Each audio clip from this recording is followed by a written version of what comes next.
All right, everybody, welcome to BO Boys for Monday, November 6th. F it, it's a raw feed. We are doing it live. I'm Clayton. Yeah, I'm Pat. So Clayton coming to a little late this weekend. Usually we'd be dropping on Monday morning, a little later in that. And let's just state the culprit up front. Daylight savings time. It comes for us all. I mean, do you want to admit it? No, no, I'm no, setting you no. up. No, no. Okay, do we want to go there, Mr. Yeah. Weekending in New Hampshire? I was weekending. 100%. I kept it local, American dirt. I didn't weekend in Europe. I wasn't in Berlin. I wasn't in Hong Kong. I was in New Hampshire visiting extended relatives. And I would say, though, the reason we're a little late is someone, because of daylight savings time, fell asleep. Someone, Yes. Yes. because they worked all day, came home covered in soot, Right. kicked their boots off, had Right. not heard from Mr. New Hampshire, Right. thought, I was okay, en route, en route. I didn't know that. I'll take a little siesta nap, Right. turned into a full night's sleep. Okay. And now you're looking at this beautiful specimen now, if you're a YouTube subscriber. So you Yes. know that was worth it. So you took a soot sleep in a soot covered bed. Yeah. And okay. All right. Well, listen, I have you know soot what? resistant sheets. Yeah. I W- hose them off every morning. Oh, so they're just like they're plastic sheets. They're soot resistant. Soot resistant, which means they must be a hard material like a plastic. Well, listen, I'm glad you're here. You're unsooted.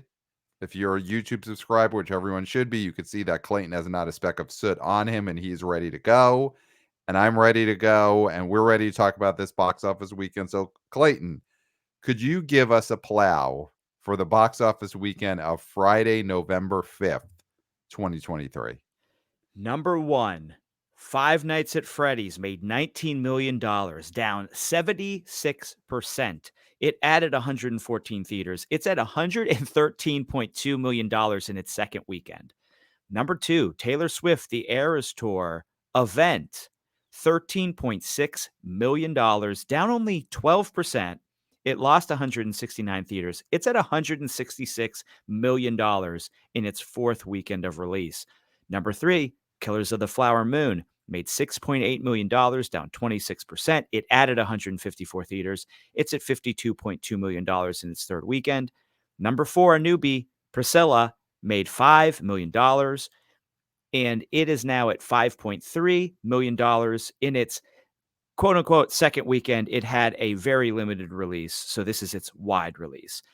Number five, another newbie, Radical, made $2.6 million in only 419 theaters.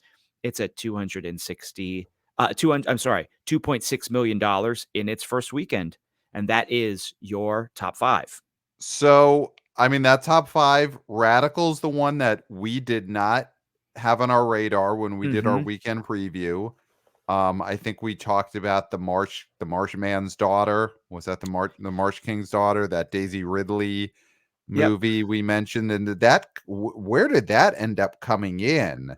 Did Marshman's daughter not even make the top 20? I'm looking, I'm seeing No, Dick's the Musical, unlucky number 13 made, 13. yep, Okay. number 13 made $849,000, which I called because that Okay. is Armageddon time, baby. Yep. Yep. Yeah. I mean, this is a movie that uh uh we just remembered that it was coming out right before we finished our weekend preview episode. Daisy Ridley obviously does not mean much post Star Wars, and this isn't on her. It's just it is what it is. Is a movie that had no promotion and no one cared about it. But this movie, Radical, Mm-hmm. is a Spanish language film, which apparently has already been doing Bafa Peso in Mexico, has been doing big business down there. Now it's opening in the States, and Eugenio Derbez, he is a star Big of star. some a big star. He is a big star and a star that we should not have let elude us in our weekend preview. But here we are, came in number 5. And yeah, I mean, the hats off to this movie making 2.7 million in only 419 theaters It's in the great. US. That it has the highest, and this was a weekend, but it had the highest per theater average in the top 10. Yeah. I mean, this is a guy who is like you said, he's an international star. Mhm. Also, when we've talked about all the sea change in the box office and theater going, and I wouldn't say this is necessarily a sea change because there's always been the Hispanic, Latino population going to see movies. This is nothing new, Yep. but we are really seeing a lot of over-indexing Yes. post-COVID with Yes. Hispanic, Latino people, families, young people of Mhm. all ages. The theater going is something that is part of their life and on their radar and a big part of their entertainment consumption. Yes. And these are the kind of movies that are aimed squarely for them, and they will go see it, especially with Right. a name guy, which he's a guy who's been in regular Hollywood movies. He's been Yep. really good in a lot of these things. Yep. He's a winning personality, Yep. but he's a guy to watch in the future. These sorts of movies are just gonna get bigger and bigger in the States. Yeah. I mean, he had the Overboard remake, the Mhm. the the him and Anna Faris. He had How to Be a Latin Lover. That was a He's very def small key, yeah, and then, he but those had are the it's Dora a the Explorer movie he also was in, which was sort of a disappointment, but he was yes, a lead in that. but it is the type of thing he's now become he's obviously a star to Spanish language audiences, but I think he's just a guy people know just in the States. English Yeah, language audiences are now familiar with Eugenio Derbez. Am I getting that correct? Eugenio Derbez. And possibly. I'm not the guy to ask, but yeah, Eugenio Derbez, and he's obviously starting to just break through in that Q score with all audiences here. And listen, this is not we're not saying that Radical came out and made $50 million this weekend and made 2.7 million, but in that few screens with that theater average, he's definitely someone that is at the least familiar now to all Mhm. these audiences. And, we were not aware of what this movie is, but then we looked it up and it's a movie, it's a comedy drama, and he's playing a teacher to some hard scrabble kids. And it's classic. It's tale as old as time. That's the type of story that people eat up with a spoon in any Absolutely. language. This is also the same company that released all the way back in 2013. Do you remember this? Instructions Not Included, which Yes. also starred Eugenio and grossed $44.4 million. Yep. Big surprise hit. Yeah, So, that was his breakthrough, I think. That's yes, pre-Latin Lover. That's the one that made yeah, Hollywood stand up and take notice. like, "Who's this dude?" Who's this dude? So, Yeah, uh, great for him. Great to see, on a weekend like this where there were no big movies, Dune 2 was supposed to come out, and obviously that didn't happen. mhm. No big new releases. You need stuff like that to just get people in the door. Fill those gaps, fill those holes. And you looking at this top 5, I mean, we'll get to the new release, Priscilla. Five Nights at Freddy's, there's not much to say. I mean, that 76% drop. This movie could have dropped 98% this weekend, and Still I a would have success. yep, still a success. I would have done I mean, if you're a YouTube subscriber, you know what I'm doing here. You see what I'm doing there? Oh, I would have wow. I would have for our podcast listeners, I made the jerk off motion. It's pretty crass. But to say that it doesn't matter, it's like, Yeah. oh, Five Nights at Freddy's dropped 99%, jerk off motion. Everyone knows, oh, it doesn't matter. I guess some people take jerking off more serious than others. Well, this is uh, listeners know this is not it's not a porno jerking off. It's a Yeah, who gives a shit jerking off. I get it. So Yeah. that's what the jerk off motion would mean if you were to say Five Nights at Freddy dropped 98%. Jerk off motion means, oh, who cares? Because Yeah, yeah. the reason is this movie making as much money as it has, it doesn't matter what the second weekend drop is. Yeah, And it's day and absolutely. date on Peacock. And you know, For it this for this budget too, I mean, for yeah. you Yeah. And know? it still dropped less than Halloween Ends. Halloween Ends dropped 80% a year ago in its second Oh, weekend. oh, God. 80% off of a, like, much smaller opening weekend than Oh, Five Nights at Freddy's. I mean, yes. it really does harken back to what a disaster those 2 Halloween sequels, especially the 3rd one, was. Yes, absolutely. Yeah, I mean, also, you're looking at that, and then I'm looking at this Taylor Swift movie. I Only a 12% drop? that That's yeah, amazing. yeah.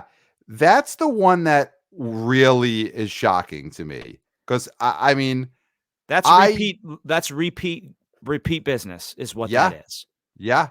And I think to some degree it's the Taylor Swift movie breaking through to audiences that are not just the super fans or the people dragged there by super fans or the I people who are taking disagree with that. I you think it's disagree. you think it's this is There's no way. $13 million in its what was this the fourth weekend? Fourth weekend made $13.5 million. You don't think that it's starting to become a thing of Nope. curious people who've waited? Dude, nobody's curious enough to sit through 2.5 hours of a person they either don't like, haven't heard their music, or have no interest in. This is repeat. This has to be repeat business. This is not I like Oppenheimer situation, because Oppenheimer is a narrative right. with special effects and Nolan as a guy that is known. This is a concert film with with with songs that people who are not into Taylor Swift are not going to go to a concert film and sit there for almost 3 hours. I They're I just not going disagree. to do it. I disagree. I disagree. You can I think disagree, but it's not I correct. I think that at some point something becomes a phenomenon, and obviously Taylor Swift on her own has been a phenomenon for a while, but this movie, after 3 weekends of just all of these headlines, all of this box office money, everyone's talking about it.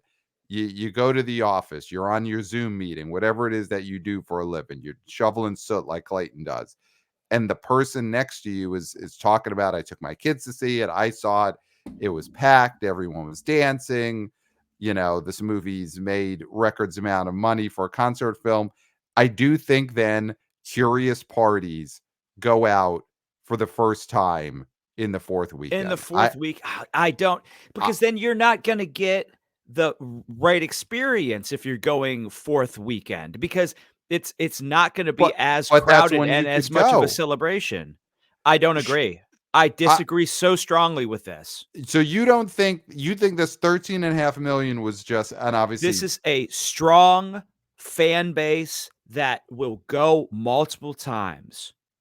That's what this is. And yeah, I'm not saying there's no curious people. of Of course, course and there's I'm curious and I'm not people. saying that there isn't repeat business, but I think the curious people factor is significant. I I think disagree. that this movie I has disagree. generated so many headlines that it has brought out people who have resisted for a while. Uh, if you're resisting Taylor Swift for what, 4 weeks, you're not gonna give in now.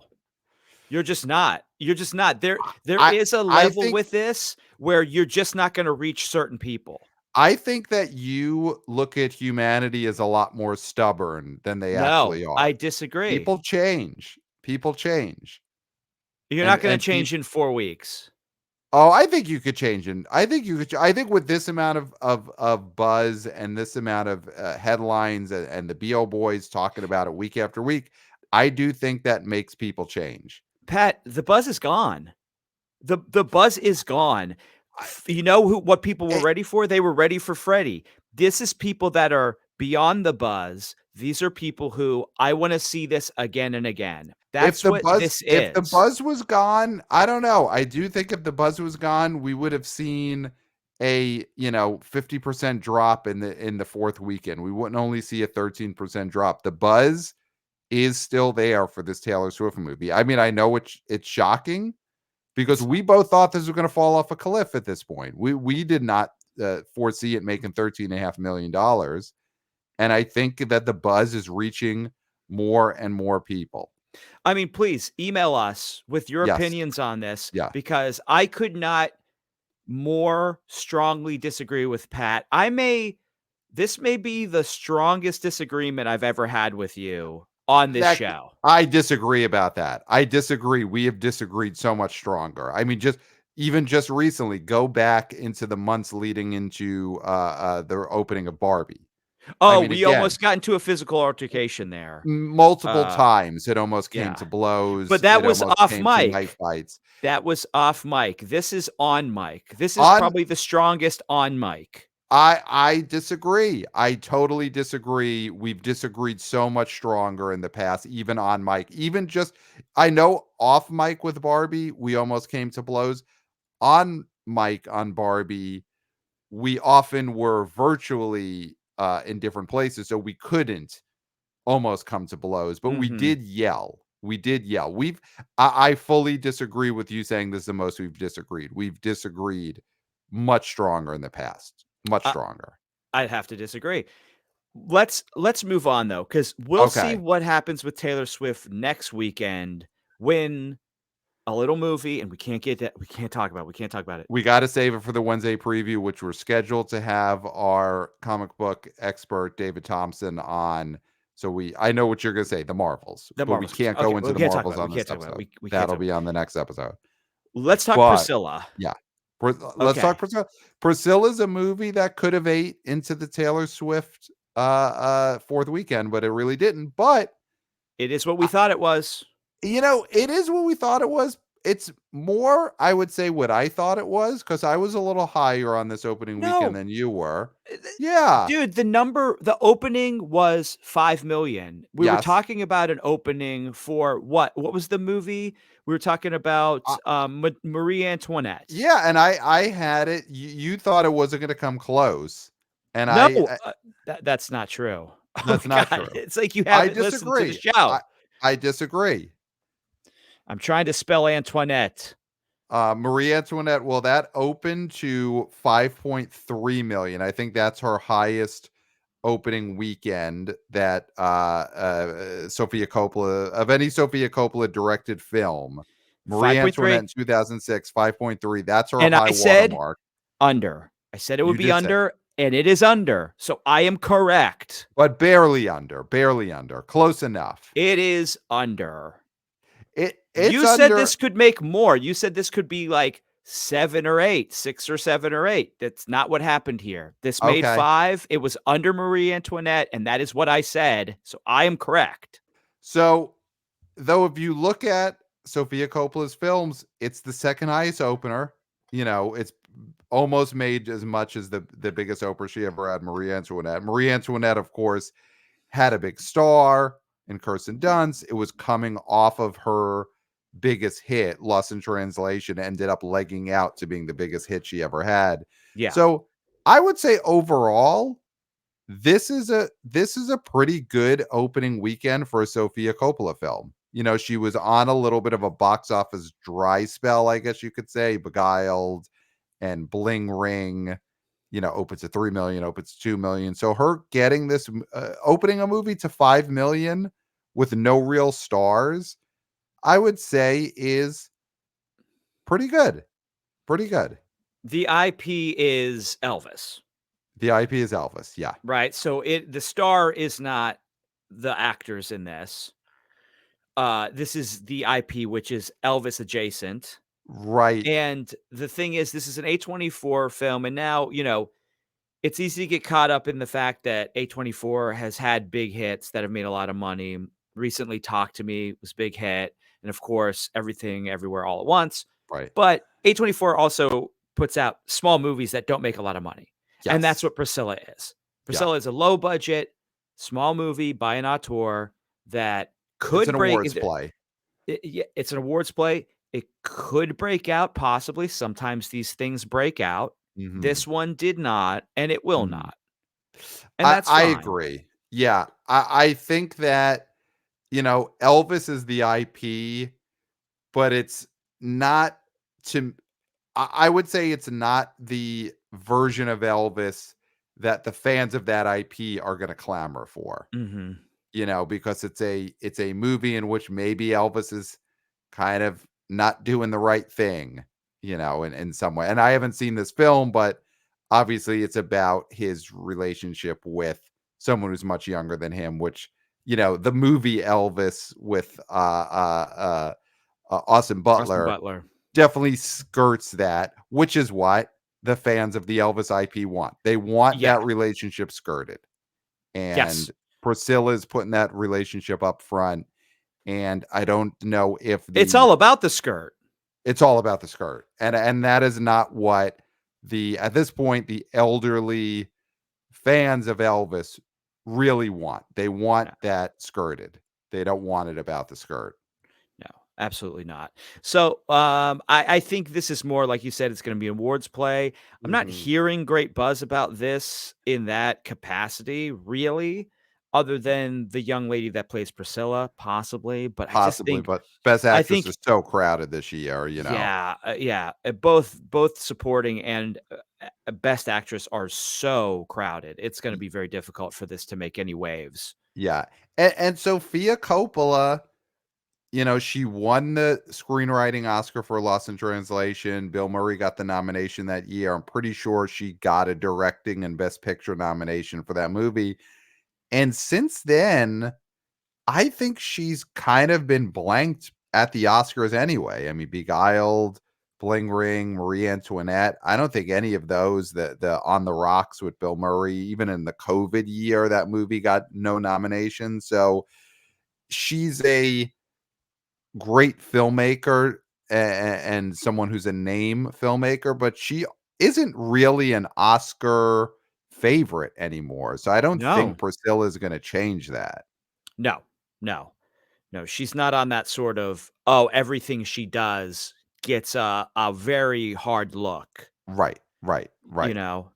I want to really quick because we do wanna talk about the Wonka tracking that dropped, Okay, but before we do that, let's go down this chart a ways, under the creator, under Anatomy of a Fall, under the holdovers, under Oppenheimer. okay, Gran Turismo, based on a true story, went up 1,269%. It added 1,363 theaters it did. in its 11th weekend, and it made $400,000. Now, What is this happening? is this is curious, right? Could this be some sort of double feature situation? Possibly. I mean, what else with Possibly. Sony is playing right now? Uh, the the other reason I can think of it is in our preview for, Five Nights at Freddy's. I Mhm. keep wanting to say I do the same thing you do. I wanna say Freddy Got Fingered, Yes, yes. but Five Nights at Freddy Got Fingered is not, I mean, that is not a movie that general audiences would wanna see, probably, not at least in theaters. Is that possibly a, Seltzer and Friedberg style mashup, Yes. parody film? I mean, you Where it's just Five gave Nights at those Freddy Got Fingered, and then Paris Hilton falls down and she farts herself to death. yeah, yeah. Although it'd probably be like Kendall Jenner now, Okay. or Yeah, some yeah. YouTuber we don't even know, some makeup YouTuber who would do, right? Right. See, Would but would be the I new don't think one. Seltzer and Friedberg would. I think they would still go to it's Paris Hilton and it's Borat. So they're not up to date, they're not cutting edge. Anyway, what I wanna say is, this bump could be due to Okay. Danny Escamilage. Yep. He came out firing on all cylinders, He did. and basically Screaming. Screaming. screaming, and he will deny this, but he basically told me to shut the fuck up. This Yes. happened, right? Yes. We were Yes. talking about Gran Turismo, and he basically said, in not so many words, "Shut the fuck up." Yes. Took the talking stick, took the Mhm. conch shell, Yes. and said, "This movie, Gran Turismo, is a great movie. It got fucked by the strike, Yep. and this is a great movie, and give this movie its flowers." He didn't say that, but that's what a young person would say. Yep.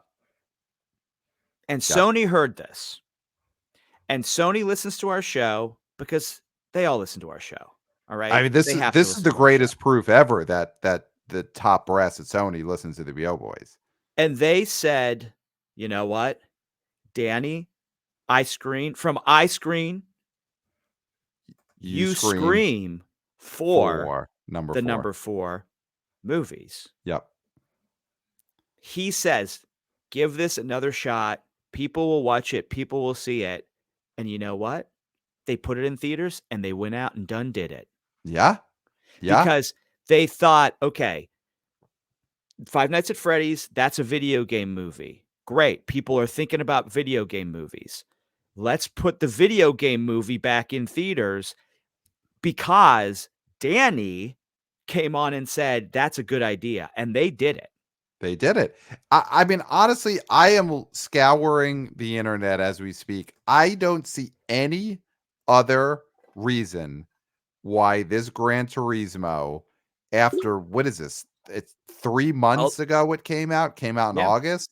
Why this would suddenly, out of nowhere, have a jump in theater count. Like you said, it is added 1,300 theaters and jumped 180 wait, it jumped almost 1,200% Yep. from last week. Yep. It has to be Danny's cut the shit moment on the BO Boys. And yet, the Freddy got finger I I know. can't do it. I mean, we're just, it's Gen Xers like us, are, it's I'm Freddy Gen got X, finger. millennial. But Five Nights at Freddy's really did make all these theater owners say, what's the video game movie we could get in here next weekend? There's no Dune 2. And obviously that was a big issue this past weekend is Dune 2 was never replaced. The Mhm. Taylor Swift movie in its 4th weekend obviously filled a big hole for the box office, but Dune 2 is supposed to come out. These theaters needed product. They Yep. heard Danny, and I'm guessing that the National Alliance of Theater Owners, they listen to the BO Boys. They heard Danny go on and on about Gran Turismo, and they said, we got to book this movie in our theaters. It's the video game movie that Danny endorses, and so we got to get this in the theaters. It's this is a very possibly interesting story here. Mhm. Can Gran Turismo, and like we said, the movie that we shall not name until our weekend preview episode is coming out on Friday, so that'll get a lot of theaters. But that's a good showing this past weekend for Gran Turismo. There might be a little bit of a Cinderella story here. It also did just drop on PVOD Mhm. just this past week. So No, it's been on PVOD for a while. has it been? I Okay. feel like it's been on PVOD for a while. Um I'm not sure. I'm seeing some. Okay, so but this should also give it. Oh, it's now available. No, I'm seeing 4 days ago. Gran Turismo now available on digital. Now available to bring home on Blu-ray and digital tomorrow. Blu-rays come out after PVOD. What is the rental price for it? Okay. Oh, well, Because if the rental price is $6, then that means that it's been out on PVOD for a while. so yeah, I'm not, but it's out on PVOD. I think that there's probably more chatter about this movie than there was pre Danny's appearance on the BO Boys. And that's obviously Absolutely. goose the box office. It'll probably goose the PVOD. I mean, this is the type of thing that, I'm sure they want a Gran Turismo based on a true story to be a franchise. And Mhm. the box office run it had in August and September didn't really put it in that place. But who knows? Maybe it gets a second life here with these strong weekends late in life in the box office and on PVOD, and maybe Danny's rant could lead to Gran Turismo becoming the franchise it was always meant to be. Yeah, it could be one of those things where it was, of course, the first one's not gonna be Austin Powers, but a similar trajectory of, like, Yes, Austin Powers did not make a lot in its initial run, and right. then the second movie open to what the whole first one made in its run. So, I mean, it's a possibility with this sort of word of mouth. Now, yeah, it has been in PVOD for a while because it's to purchase it's $14.99 and to Got rent it. it's Got it. $5.99. So Got it. it has been on PVOD for a while. Got it. Yeah, I don't see any other because if I'm looking at, I don't think it's a drive-in double feature situation. I mean, I think drive-ins are probably mostly closed anyway, and there's no other Sony movie that's doing well that Sony would have paired it with. No, It's the Danny factor. the I Danny really, factor is real yeah, and yeah. it's It's spectacular. spectacular. It's spectacular. Yeah. And just, looking at Sony movies, Equalizer 3 now at 92 million, you know, just again, just putting a reminder on what a great run Denzel had with this movie. Didn't get to Yep. 100 million, but that 92 million is also incredible. Yep. Keeps him from having to eat those wings, which he never will have to do. Well, that brings up, I want to go to some emails that we got, Okay, great. and We'll we get to got an Wonka at the end here. we're gonna get to Wonka and these the early projections that are coming out. But we got an email from wannabe oh boy Eric, one of a long time wannabe oh boy now. So thanks for writing into us, Eric. And he has an email subject line is ferns and hot wings. So I'll just read the beginning of this. Dear BO Boys, in 2023, does any A-list star want to appear on Between Two Ferns? I believe a lower profile star may appear between the ferns if they believe it will cross them over with a wider audience. Someone like Mia Goth would do it, but anyone who's already high profile would find this ironic, bad on purpose show insulting to be on.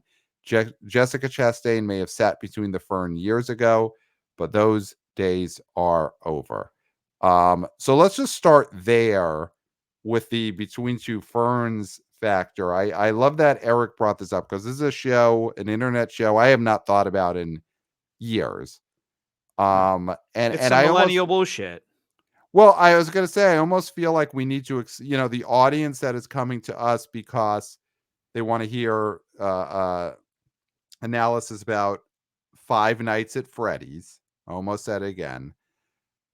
They probably don't even know what Between Two Ferns is. Barely.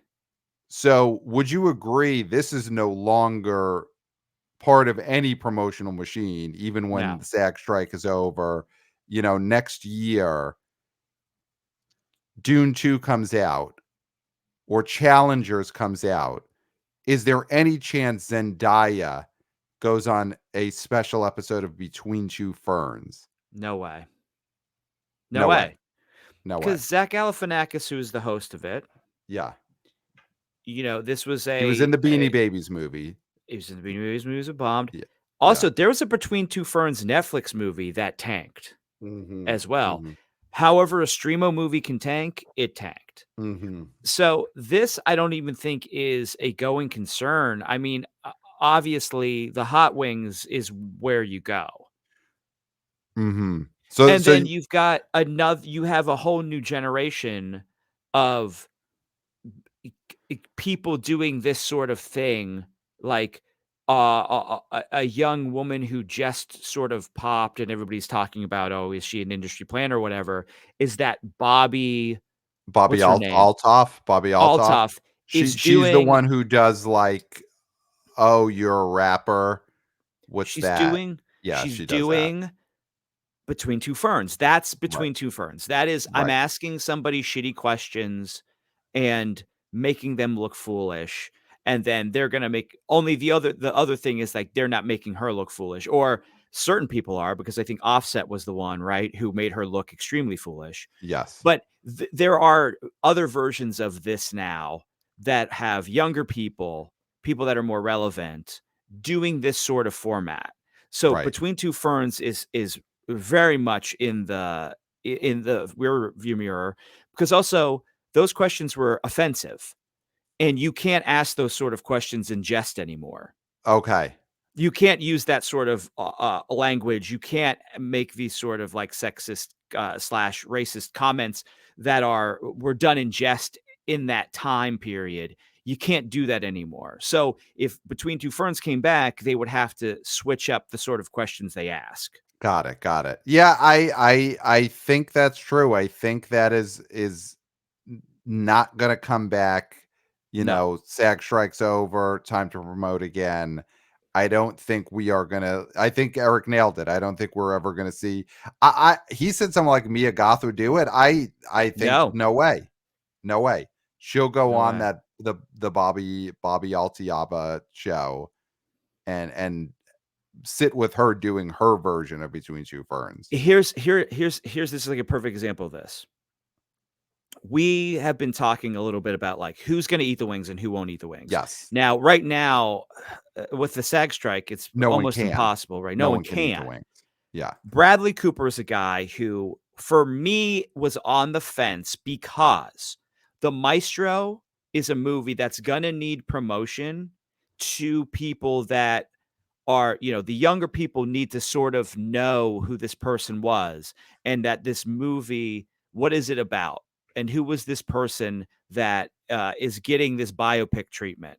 Mhm. And there's a possibility, because he's directing it and starring in it, that he would eat the wings, Okay. because it's not him starring in a movie that is a blockbuster or really well known, or something that is a more commercial film where he wouldn't have to eat the wings. Mhm. But he is good friends, or at least was good friends, with Zach Galifianakis. I believe they're probably still good friends, because Bradley Cooper is one of the most loyal people in Hollywood. We've seen Right. this. He's Yes. still, David Wayne shows David Wayne cuts of his movies because they worked together Yeah, when he that's first loyalty. started out, right? That's Yeah. loyalty. Um, he would not go on Between Two Ferns to promote Maestro. He would not. Even Right. having a friendship with Zach Galifianakis, he would not sit between the ferns, Right. But he would eat the hot ones. but he would eat the hot ones. Yeah, he would eat the hot wings. Well, so just a little more from Eric here. He says Denzel and Leo would never in a million years eat the hot wings, but Eric here proposes something interesting. He says, but Tom Cruise is in the exact position where it would make sense for him in 2025 or 2026 when the next Mission Impossible movie comes out. Tom will want to reintroduce himself after the disappointment attached to Mission 7. However, while he's in the position to do it, I predict he won't. He's still not able to act like he's from the same planet as us in casual interviews. Just this summer, he had a couple of slightly crazy moments for podcast interviews that felt reminiscent of his old interview fiascos. Going on hot ones and not having an Oprah couch jump moment may be as difficult of a stunt for Tom to pull off as motorcycling off a cliff into a free fall. So that is from Eric. This is the crux of what I want to propose to you.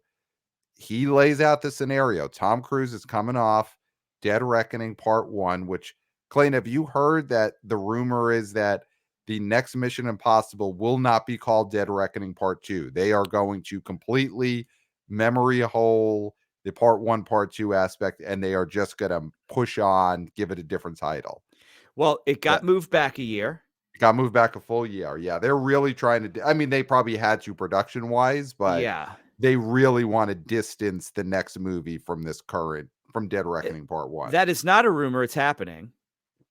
It's going to happen. They are retitling it, and Wow. it will be a live, die, repeat situation, where now this will be referred to as Dead Dead Reckoning. Reckoning, Right. just Dead Reckoning. Yep.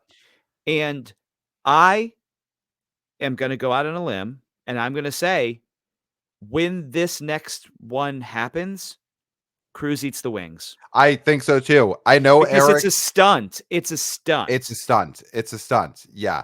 Yeah. Well, but here, I mean, man, I mean He the might eat the wings on a in a space station. Like he might eat. He might. I I think he there may is take Sean up to fucking Pluto and they right, eat wings in a he would have to make it something more than just sitting at that table, right. or maybe I mean, not or because he he would eats want to the humanize hottest. himself. Well, I think it's about Hot Ones is about the burning sensation, the heat of these sauces. So I don't know if it's so much that Cruise would say I've got to eat the wings while I'm on a motorcycle that's being shot out of space. Yep, I it's not think the it's more locale.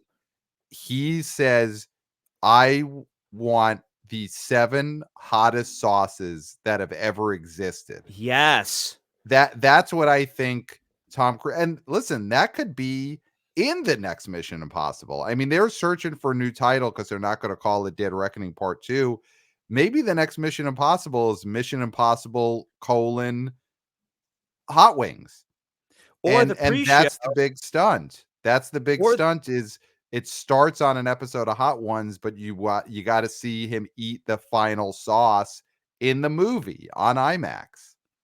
or I mean, I love that, but also it could be its own event. It could be its own Fathom event. IMAX Yeah. Fathom event. Well, maybe not a Fathom event. Maybe he does the same thing. Hot Ones cuts a deal with AMC Right, and it's right. like no middleman.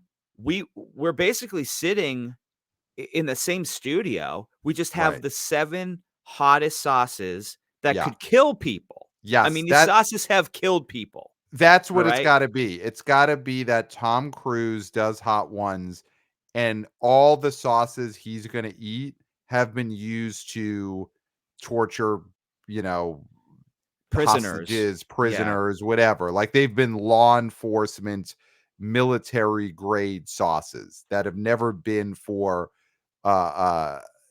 consumption by the public, never been for the pleasure of eating. They have only been torture devices, and Yeah. he's going to put those on his hot wings. And so when we're talking location, the only reason it would not maybe be in the States is because you cannot eat them in the States. So it could be international waters situation, Right, but the right. set's going to look the same. The set's the That same. It's on a boat. Yeah, that released as a 1 hour IMAX special event. I mean, talking about this Taylor Swift thing, I mean, me having to pay 1989 for that. I'd pay $30 right. to go to an IMAX theater and watch Tom Cruise eat the 7 hottest sauces Yeah. that are deadly weapons. They're not really Yes. even like you said, they're not really They're even under the interrogation devices. Yeah. they're interrogation devices Yeah. with Sean Evans. Now, Sean would Yeah. have to train for this, obviously, because he Well, is he's not. also He's also eating these? have you ever watched Hot Ones? He No, eats I them too. have. He just doesn't sit there and make you eat them. Right, right. Yeah, No, but Sean would have to eat them too. he would have to eat them too. I mean, this would be worth it for him. This is such a big get. Oh, this is big for him. Come Yeah, on. yeah. What And this is his also, life's work is leading to this. If Sean Evans dies eating hot wings with Tom Cruise yeah, in international waters on an worth it. IMAX screen, Yeah, that's the it's way all to worth go. it. That's a Viking funeral. Yeah. I do think for sure there will be some form of Tom Cruise eating wings on Hot Ones when the next Mission Impossible comes out. He needs that and it's crazy to say, you know, we're just a year or so removed from the all-time triumph that was Maverick, Yeah. you know, all-time blockbuster hit, best picture nomination, pinnacle of his career. But I do think he needs to eat those wings for the next Mission Impossible. Dead I Reckoning mean, was just yeah. such it wasn't a failure. I mean, No. you know, but it was such a ding on him and on this franchise. That's the thing, is I do think the next movie is make or break for the Mission Impossible franchise. You know, Tom Cruise is a forever star. He can make Yes. Maverick 2, and that'll be gigantic. but I do think the next Mission Impossible has to be a huge hit if he wants to keep this franchise going. And so he's going to have to eat those hot wings, and he's going to But have to eat a sauce that has killed, men in the past. sauces that have been used to assassinate world Yes. leaders. Yes. Yes. Yes. So Yes. It's I like a think, sauce that like Putin's bodyguards have to taste his wings before yeah. he eats them to make sure they don't have this sauce on it. That's the sauce that Tom Cruise has to eat when he's on Hot Ones in 2 years. And Sean Evans, but you know what? That's his craft, and he will find a way to do it. Yeah, I mean So, that man has his tongue is just made of steel at this point. yeah, I don't think he absolutely. can't be killed with sauces. Putin can be. Sean Evans can't be killed with sauces at this point. No, no. So let's get to it, Pat. Yeah, let's get Let's to it. get to these Wonka numbers Yes. from Deadline. Anthony Diaz for Disney. Diaz for dismal stock numbers for Disney, by the way. Wow. Wow. Alessandro. Mhm. Wonka hits early tracking with $20 to $23 million opening in pre-Christmas frame. Whew. Yeah. I So mean, you're saying oofa. Oofa oofa doofa. oofa doofa d. Yeah. Ooh, Well, D. here's it. The thing that makes this I think troublesome is that it comes out in early December, and a leggy holiday run, you usually want to be opening closer to that Christmas, New Year's week or so. Uh-huh. And Wonka is the type of movie that's gonna need to have that family. Let's go see it in the second weekend, go see it in the third weekend type of run. But if it comes out December 5th, opens to 20 million, by the time you get to Christmas, that's the problem for this movie is has it already gassed out before it even Mhm. gets to that point where all the families are home and they're looking for anything to go see, and oh, this is a nice musical.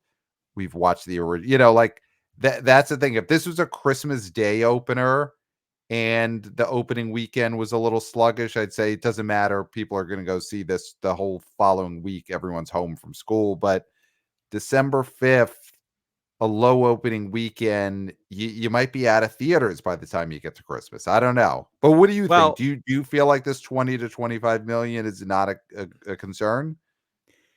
I don't think so, Okay. but that is because, and Anthony puts this in this article. He always does such a Mhm. great job.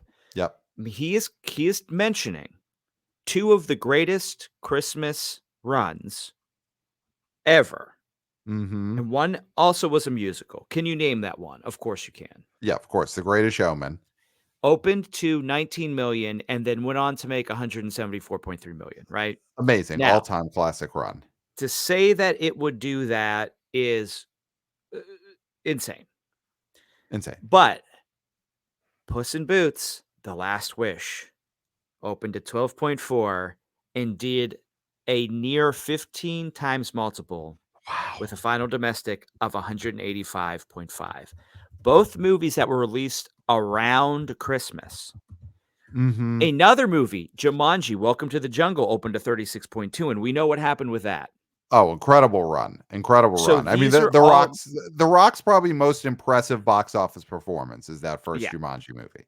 but again, that was not just him, it was a lot of factors It there. was a lot of factors, but, Yeah, eh yeah. I mean, but but the thing is, you look at Puss in Boots last year, it opened on December 23rd. Again, okay, it opened and then immediately had the holiday yeah. corridor to really kickstart it. So that's my worry is that Wonka could be out of gas by the time you get to Christmas. Other things that it could maybe comp more to, Bumblebee, which opened at 21.7 and did not leg out that great, and then Annie in 2014, which opened to 15.8 and did not leg out Right, spectacularly, right? right. I mean, obviously, looking at Puss in Boots and Greatest Showman, these are two amazing stories that will maybe Amazing. never be replicated, or maybe Right. not, Right. or maybe they will be, right? So Wonka is trending under 35 males, where Puss in Boots, The Last Wish, was trending under 35 females, right? So Mhm. it depends. Is Chalamet gonna be a guy now? Like this is a thing. I- Is this his time to be a guy? Right. Could this be something that, I mean, we haven't seen him sing yet. I don't know. Have you seen any trailer with this guy I singing a have note? not. Well, and here's the That is thing with worrisome. This movie's coming out in December, and we have not seen him sing a note. this is advanced. This is tracking. This is based on pre-sales. This is based on, buzz and questionnaires and, are people excited? It is hard to get people to be super aware of a movie that is still a month away when the actors cannot promote it. Yeah. And that's, the SAG talks are ongoing, and that might change at any minute. By the time this episode drops, maybe the Fran Drescher's got an announcement saying she signed a deal and Yeah. she's telling all the actors, get out there and promote. That could happen Mhm. any minute now, or it might not happen at all. Fran Drescher's deal might fall apart.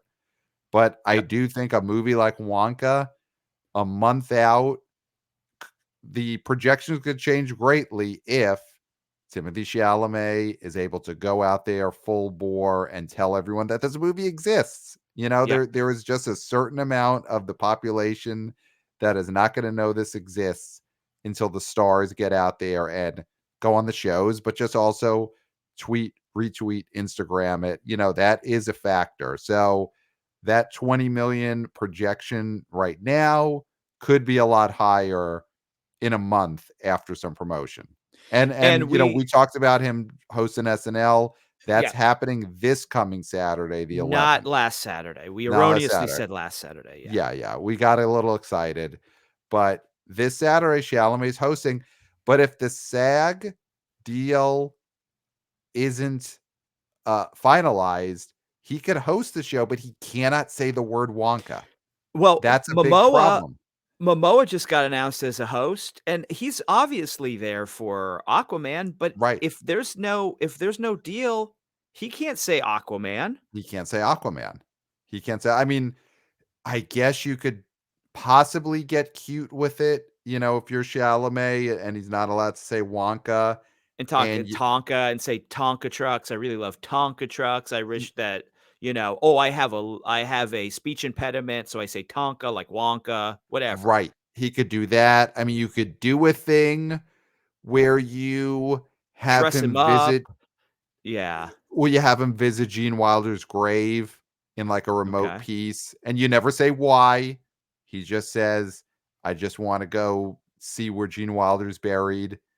And then you have another remote piece, and I know this, you want to keep most of them on the stage, but you do a couple of That's videos a where, lot of remotes. or You or, mean a or you filmed have, piece? or then you wheel Wilder's casket on stage onto home Wait, base during the is he monologue. dead?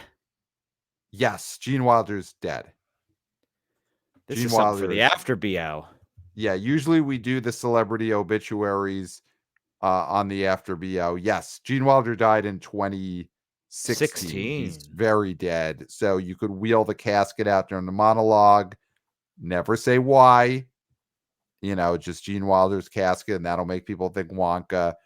Maybe you get Johnny Depp to do a surprise, like walk behind, and Chalamet's doing his monologue, and Johnny Depp just like walks behind him, chugging a huge wine bottle, and you never say why because you can't promote Wonka, but people will know. No, you could do the thing where it's like, "Why are you here?" And he's like, "Oh, we have something in common." And then they could riff on that and ha ha ha, whatever. Right, Um, right. and then it's like the audience knows they're talking about they both played Wonka. Yeah. So you could do that, And but they of both look at the course, Gene Wilder casket and they're like, we got something in common with RIP. him. And then Yeah, yeah, yeah. they all just like sort of look down their own pants and they're like, yeah.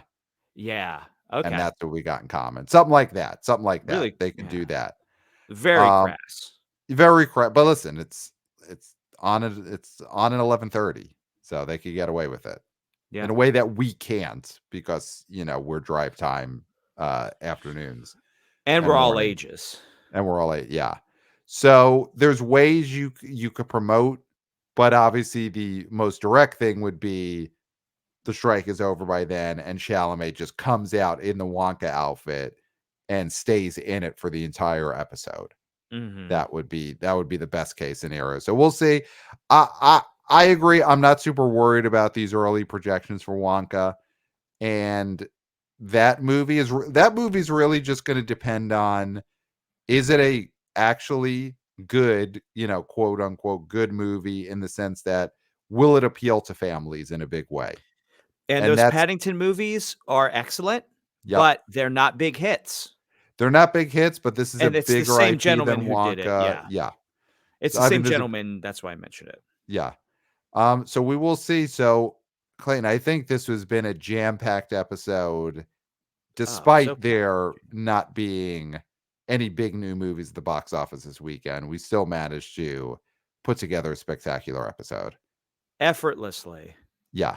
Yeah. So, of course, email us, theboboyspodcast@gmail.com. We love getting your emails. Thank you to Eric for giving us that incredible email about Between Two Ferns and the hot wings. We got some more emails that maybe we'll get through right after this on the After BO. Of course, after the show, it's the After BO, our web exclusive on our YouTube channel. So if you are not already a viewer and subscriber to the BO Boys on YouTube, go to it and subscribe right now, because right after this, we're going to do the After BO. And I think we might get to another email that we got. We got some more emails, so maybe we'll get to that on the After BO. So go subscribe there. Email us, theboboyspodcast@gmail.com. Follow us on social media at the BO Boys Pod. Thank you, Wanna BO senior intern Christopher, killing it with the clips, the vertical videos. He's putting videos on the YouTube channel, on Twitter X, on TikTok. So he's killing it there. And of course, thanks to Wannabe junior intern Jack for providing us with the numbers behind the scenes. And of course, Jack has his writing up on our Substack. So if you haven't already subscribed to the BO Boys Substack, Jack might have some more stuff coming up soon there. Give us 5 stars on Apple Podcasts. And yeah, I think that's it, Clayton. I think we've done it. I don't think there's anything left to say, No. except for until next time. Will I'll smell smell you you and